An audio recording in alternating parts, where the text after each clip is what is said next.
दोस्तपुर में Indian army में तैनात फौजी के साथ धोखाधड़ी, न्याय के लिए भटक रहा फौजी का परिवार। दोस्तपुर सुल्तानपुर।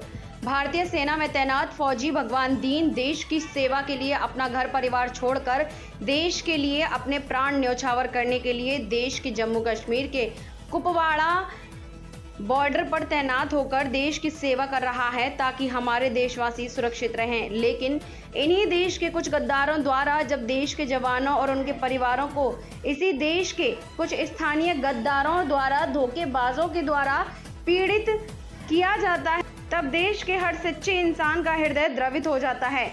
उससे ज्यादा देश के जवान को और उसके परिवार को पीड़ा तब होती है जब न्याय के लिए परिवार का थाना से लेकर न्यायालय तक सुनवाई नहीं होती है। शायद इन गद्दारों को यह नहीं पता कि देश के रक्षकों द्वारा ही हमारा व बच्चों का कल भविष्य सुरक्षित है।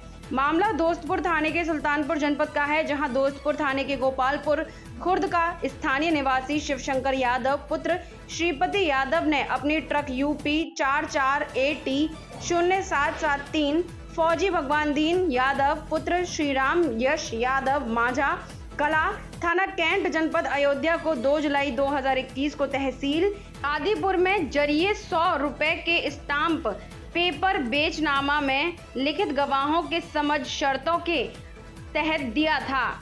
फौजी ने स्टाम्प के शर्तों के अनुसार गाड़ी के रुपए व गाड़ी की बची हुई 41 किस्त को फाइनेंस के जरिए वहन भी कर चुका है, लेकिन धोखेबाज शिवशंकर यादव ने फौजी की ट्रक को मोरंग गिराने के बहाने अपने यहाँ मंगवाकर जबरन जोर जबरदस्ती करते हुए खड़ा करवा लिया। गिरवाने के बाद धोखे से गाड़ी खड़ी करवा लिया। इसके बाद जो है उस गाड़ी को हमने रिफाइनेंस करवाया। रिफाइनेंस करवाने के बाद उसका सारा कर्जा मैंने अदा कर दिया। अदा करने के बाद जो है फिर वो गाड़ी ट्रांसफ़र करने नहीं गया। मैंने थाने पर इसकी सूचना दी, थाने पे हमारी कोई सुनवाई नहीं हुई। मैं एसपी सर के पास गई, वहाँ पर भी मेरी कोई सुनवाई नहीं हुई।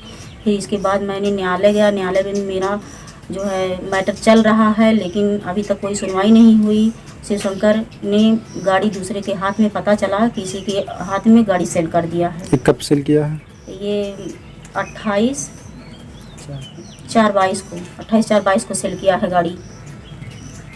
तो आप गाड़ी आपके नाम से है कि नहीं? गाड़ी मेरे नाम से नहीं है, वो गाड़ी जो है उसी के नाम से है। लोन जो है मेरे नाम से है, लेकिन वो ट्रांसफ़र करने नहीं जा रहा है। तो कोई कागज वगैरह है गाड़ी का आपका? हाँ, मेरे पास सारा डॉक्यूमेंट है, गाड़ी का भी है, जो लोन फाइनेंस हुआ है उसका भी सारा कागज। किस आधार पे गाड़ी आपने खरीदा था? किस गाड़ी मैंने एक स्टाम्प पेपर के आधार पे खरीदा था, जिसका मतलब जो है उन्होंने मार्क किया था 1,77,000 का, जो 41 किस्त बची थी उसका मैंने रिफाइनेंस करवा करके सारा लोन क्लोज करके लोन मैंने अपने नाम करवा लिया। तो कितने के ये किस्त थी जो बची किस्त उसकी थी 41,820 रुपए की। टोटल उसकी 46 किस्त थी, जिसमें से वो 5 किस्त जमा किया था और 41 किस्त उसकी बची हुई थी। अच्छा, बेचनामा के तहत आपने गाड़ी लिया, गाड़ी आपने पूरा किस्त पेमेंट कर दिया जी। उसके बाद गाड़ी है वो ट्रांसफर नहीं किया आपके नहीं नाम कर से। रहा है।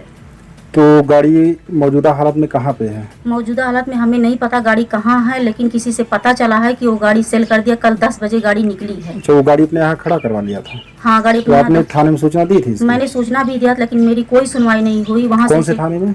दोस्तपुर थाना में मैंने दिया था। वहाँ के SHO बोले, मैडम मैं आपके जो है पैर पड़ रहा हूँ, हाथ जोड़ रहा हूँ, मेरा पिंड छोड़ दीजिए, लेकिन जो है आप जाइए यहाँ से, मैं कुछ नहीं कर सकता। इसीलिए मैं एसपी सर के पास गई, वहाँ पे रजिस्ट्री भी मैंने किया, लेकिन मेरी कोई कहीं से सुनवाई नहीं हुई। फिर इसके बाद मैंने न्यायालय का सहारा लिया। न्यायालय में मेरा केस भी उसकी चल रहा है, लेकिन अभी तक न्यायालय से भी कोई न्याय हमको नहीं मिला है।